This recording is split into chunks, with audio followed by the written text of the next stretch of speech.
This story begins in the late 1950s, in the port city of Liverpool, a cold, working-class place far from anything glamorous. It was there that a teenager named John Lennon formed a small band called the Quarrymen in 1956. At first, they were just a group of school kids who loved playing skiffle music. Everything changed on July 6, 1957, when the Quarrymen performed at St. Peter's Church in Woolton.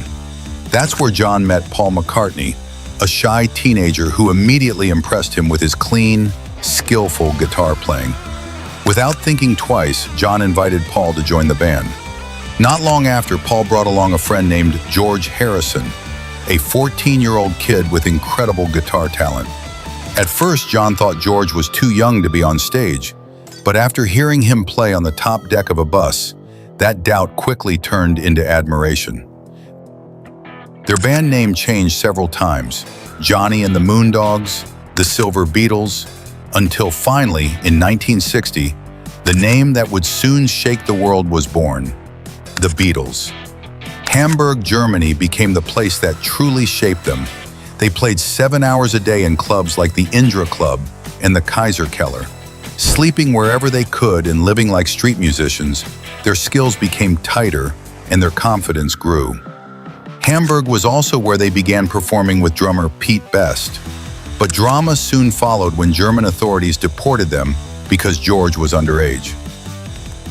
They returned to Liverpool in rough shape, but far more seasoned. Back in England, they played regularly at the Cavern Club, the venue that introduced them to their new manager, Brian Epstein. Brian saw their enormous potential and began polishing their image.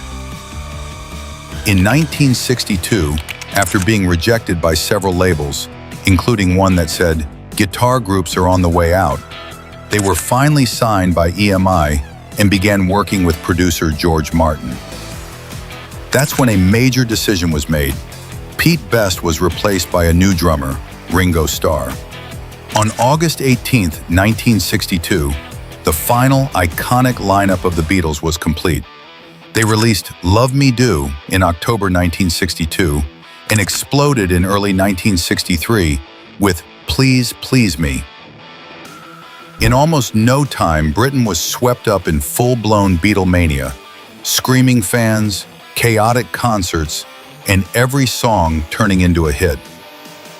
Their peak came on February 9, 1964, when they appeared on the Ed Sullivan Show, watched by over 73 million people, the beginning of the British invasion in America. But fame brought problems too. By 1966, they stopped touring because they couldn't even hear themselves play over the non-stop screaming.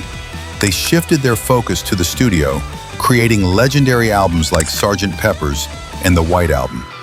But that same creative intensity also sparked internal conflict. Paul was seen as too controlling, George felt overlooked, and Yoko Ono's presence complicated the group's chemistry even more. In April 1970, Paul announced he was leaving the band, marking the end of the Beatles. Even though they were active for only about a decade, their legacy remains one of the greatest in the history of music.